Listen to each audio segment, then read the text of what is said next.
नमस्कार, good evening. आप देख रहे हैं बियॉन्ड द हेडलाइंस, जहां हम बात करते हैं सुर्खियों से हटकर और खबर की तह तक जाकर। सबसे पहले बात कर लेते हैं अब तक की हेडलाइंस पर। कश्मीर से यूपी हरियाणा तक आतंक का एक बड़ा नेटवर्क, 2 डॉक्टर सहित 1 मौलवी और 7 लोग गिरफ्तार। आईईडी बनाने का सारा सामान बरामद, देश को दहला देने की साजिश। मुख्यमंत्री उमर अब्दुल्ला को क्यों कहना पड़ा, मैं कुरान पर हाथ रखकर कसम खाता हूं।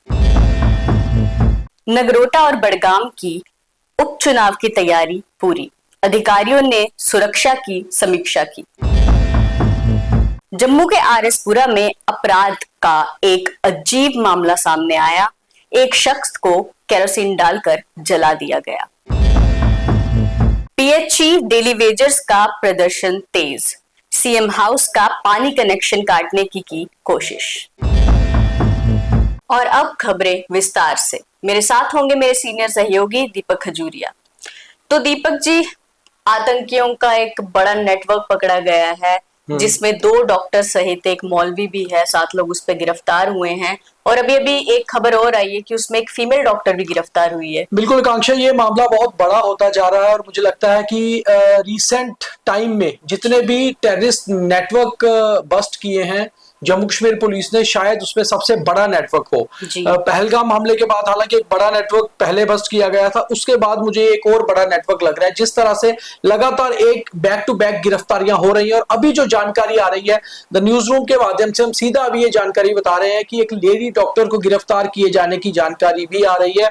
लेडी डॉक्टर का नाम डॉक्टर शहीना बताया जा रहा है, जिसे लखनऊ से गिरफ्तार किया गया है और ये अल फलाह यूनिवर्सिटी में जो है कार्यरत है, ऐसी जानकारी सामने आ रही है। और इसमें जो हमारे सोर्सेज हैं, हाईली प्लेस सोर्सेज हैं सिक्योरिटी एजेंसीज में, उन्होंने ये भी बताया है कि जो डॉक्टर मुजम्मिल है, जिसकी गिरफ्तारी पहले ही हो चुकी है, डॉक्टर मुजम्मिल की महिला मित्र बताई जा रही है डॉक्टर शहीना। और डॉक्टर शहीना जो है यूनिवर्सिटी अल फलाह यूनिवर्सिटी में कहीं ना कहीं काम कर रही है, लखनऊ से गिरफ्तारी हुई है और इनकी गाड़ी से AK-47 मिलने की जानकारी भी सामने आ रही है। और इसके ऊपर हालांकि अभी पुलिस का बयान नहीं आया है, जब तक हम ये प्रोग्राम रिकॉर्ड कर रहे हैं अभी तक की यही जानकारी है। शायद जब आप ये प्रोग्राम टेलीकास्ट हो, देखें, इसके बारे में और डिटेल आ चुकी हो, वो हम आपको अलग प्रोग्राम में भी बताएंगे। मगर ये बड़ा नेटवर्क है। और दूसरी बात यह है आकांक्षा की अभी तक जो जानकारी है उसके मुताबिक अभी तक कुल गिरफ्तारी जो हो चुकी है वो 7 लोग पहले थे। एक अभी डॉक्टर शहीना की अगर गिरफ्तारी भी कंफर्म होती है तो 8 हो जाएंगे।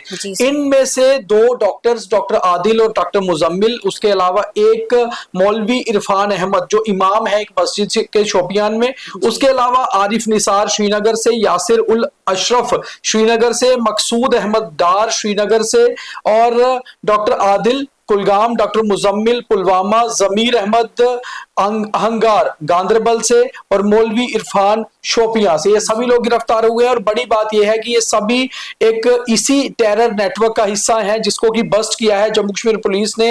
हरियाणा पुलिस का भी इसमें सहयोग मिला है, क्योंकि फरीदाबाद से 360 किलो एक जो है इनफ्लेमेबल मटेरियल मिला है।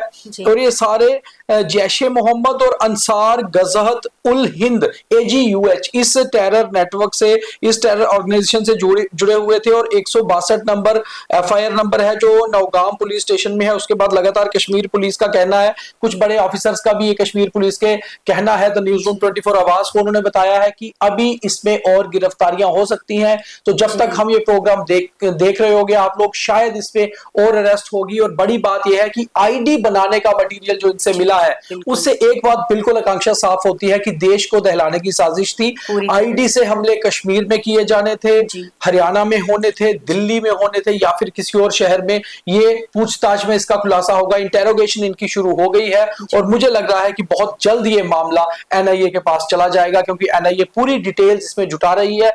अभी फिलहाल जम्मू कश्मीर पुलिस और फरीदाबाद पुलिस के साथ मिलकर इस सारे नेटवर्क का भांडाफोड़ कर रही है। जैसे अभी लखनऊ से गिरफ्तारी हुई है तो उसमें जानकारी ये भी आ रही है कि शायद इसमें अब उत्तर प्रदेश पुलिस भी जो है एक्टिव हो गई है। उत्तर प्रदेश पुलिस का एक स्पेशल विंग है, anti terror squad ATS Uttar Pradesh की, वो भी लगातार अब इसमें शामिल होकर तो एक जॉइंट जो है इन्वेस्टिगेशंस चल रही है। चलिए, वी होप कि इसमें जो लोग भी इन्वॉल्व हैं पूरा अच्छे से पता चल जाए, क्योंकि एक बहुत बड़ा हादसा हो सकता था आने वाले समय में हो। बहुत समय और हो रहते इसको सकता है डाला गया है जिस तरह से जी नेटवर्क जी बस्ट दीपक किया जी, गया है। हो सकता है कि और भी ऐसे संगठन हो, बट फिलहाल इसके बारे में पता चल गया है, तो चलिए एक छोटा मोटा खतरा तो बच गया है हमें। छोटा मोटा नहीं, मुझे लगता है एक बड़ा खतरा है। और जैश ए मोहम्मद के साथ अगर ये जी जुड़े जी हुए हैं तो उनके हैंडलर जाहिर सी बात है पाकिस्तान से जी ऑपरेट कर रहे होंगे, जी और ये पाकिस्तान के खिलाफ एक और बड़े सबूत भारत के पास हो गए हैं जिस जी तरह जी से उनका बिल्कुल टेरर नेटवर्क यहाँ चल बिल्कुल रहा है। जी, जी।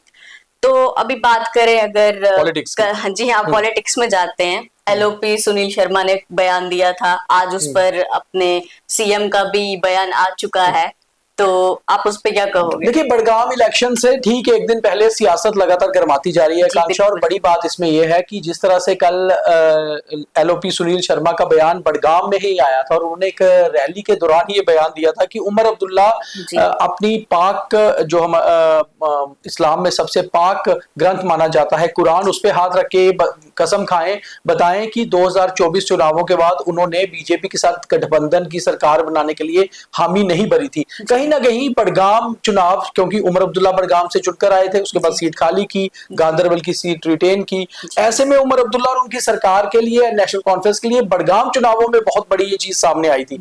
मगर उमर अब्दुल्ला ने भी पलटवार किया, रिएक्शन दिया, और उन्होंने कहा कि मैं कुरान पर हाथ रख के कसम खाने को तैयार हूं कि मैंने बीजेपी के साथ कोई गठबंधन करने की बात नहीं की थी। हालांकि सुनील शर्मा ने कहा था कि उमर अब्दुल्ला ने कहा था कि अगर आप स्टेटहुड देने को तैयार हैं केंद्र को और बीजेपी को, तो मैं आपके साथ सरकार बनाने को तैयार हूं। मगर उमर अब्दुल्ला ने कहा कि उन्होंने ऐसा कुछ भी नहीं किया था और उसके लिए कुरान पर हाथ रख के कसम खाने को तैयार है। तो ये जिस तरह से दोनों तरफ से कुरान पे हाथ रख के कसम खाने की बात और उसके बाद वो तैयार है बोल रहे हैं, अब इसका बड़गाम चुनावों में असर कितना होगा ये देखना होगा। ये तो मजेदार बात होगी देखने वाली। जी।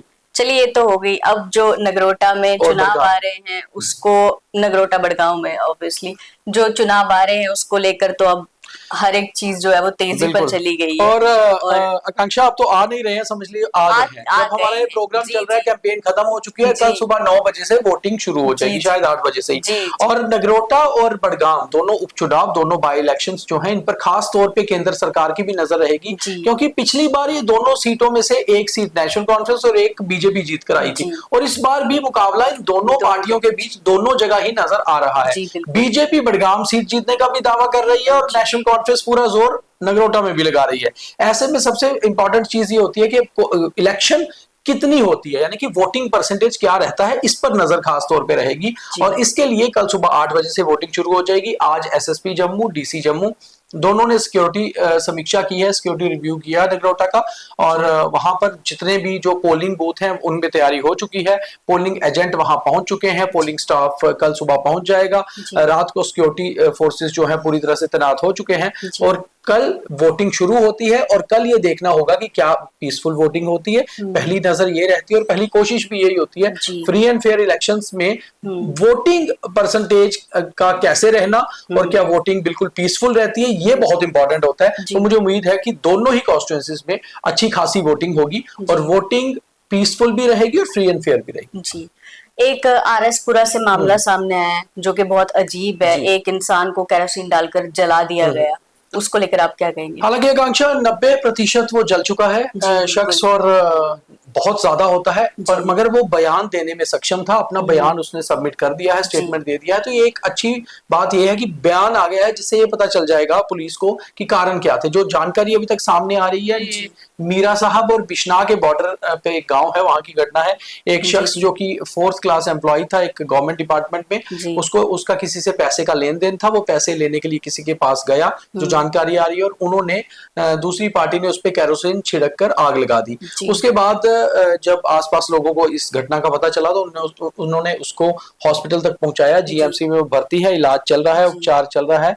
परिवार ने हालांकि बात ज्यादा नहीं बताई, क्योंकि उन्होंने कहा वो घर से सुबह शेव करवाने के लिए घर के पास ही एक सैलून है, वहां गया था, और उसके बाद ये घटना को बाद में पता चला। अब जो जानकारी है पुलिस उस पर इन्वेस्टिगेशन कर रही है, मगर एक बेहद अजीब सा इंसिडेंट कि आपकी किसी की मारपीट की खबरें बहुत बार आती हैं लोगों की लेन देन को लेकर, या ऐसे कभी किसी बात को लेकर नोकझोंक होती है, मगर इस तरह किसी के ऊपर कैरोसिन छिड़क कर उसको जलाने की, मारने की कोशिश करना, ये बेहद निंदनीय भी है, और इस तरह का अपराध, इस तरह का क्राइम जो है समाज में होना खतरनाक भी है। और अगर जिन्होंने भी ये किया उनको कड़ी से कड़ी सजा इस वो पर तो जरूर मिलनी चाहिए। ही चाहिए, एक बार ऐसी एक नसीहत होनी चाहिए ऐसे जी लोगों की। बिल्कुल जी सर, बिल्कुल। अब पीएचई वालों की बात कर लेते हैं। बिल्कुल, बेचारे उन्होंने बहुत तो देर से जूझ रहे हैं। जी उन्होंने विरोध प्रदर्शन किया और उसमें सीएम हाउस का जो वाटर कनेक्शन है उसको बंद करने की कोशिश करी है। वो पीएचई डेली वेजर्स ने कुछ दिन पहले सीएम हाउस को घेरने की कोशिश की थी, वो उसके पास भी पहुंच चुके थे, मगर उस उनके अटेम्प्ट को फाइल कर दिया पुलिस ने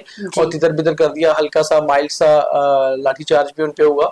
मगर उसके बाद भी उन्होंने एक बात साफ तौर पे कही थी, क्योंकि इस समय जम्मू कश्मीर में पॉपुलर गवर्नमेंट है और पॉपुलर गवर्नमेंट के मुखिया उमर अब्दुल्ला मुख्यमंत्री वही हैं। लगातार उन्होंने वादे किए थे कि आपकी डिमांड हम पूरी करेंगे, डेली वेजर्स को परमानेंट किया जाएगा, और एक रिपोर्ट भी इसके ऊपर 6 महीने की कमेटी बनाई गई थी और उसकी रिपोर्ट भी सितंबर में आ गई। अब डेली वेजर्स का ये कहना है कि आपका असेंबली सेशन भी खत्म हो गया, आपकी रिपोर्ट भी आ गई, आखिर आप हमें साफ क्यों नहीं कर रहे कि हो क्या रहा है। तो इन सारी चीजों को लेकर आज उन्होंने एक अटेम्प्ट किया कि आज हम सीएम हाउस का पानी काटेंगे, उनको पानी की किल्लत आएगी तो समझ पाएंगे कि हमारी तकलीफ क्या है। मगर क्योंकि मुख्यमंत्री का जो आवास होता है वो हाईली सेंसिटिव इलाका होता है, मतलब वहां पर पूरा सिक्योरिटी सिस्टम रहता है, हालांकि वो उसके अंदर जाकर नहीं बल्कि जो पास के ट्यूबवेल से उनका कनेक्शन काटने की कोशिश कर रहे थे, वहां पर पुलिस पहुंची और उन्हें समझा बुझाकर वापस किया गया और कनेक्शन को वापस जो है जोड़ा गया। हालांकि मुख्यमंत्री आज जम्मू में नहीं है, मगर फिर भी सीएम हाउस का पानी बिजली का कनेक्शन 24 घंटे का रहता है। जी वी होप कि उनकी कोई सुन ले। अब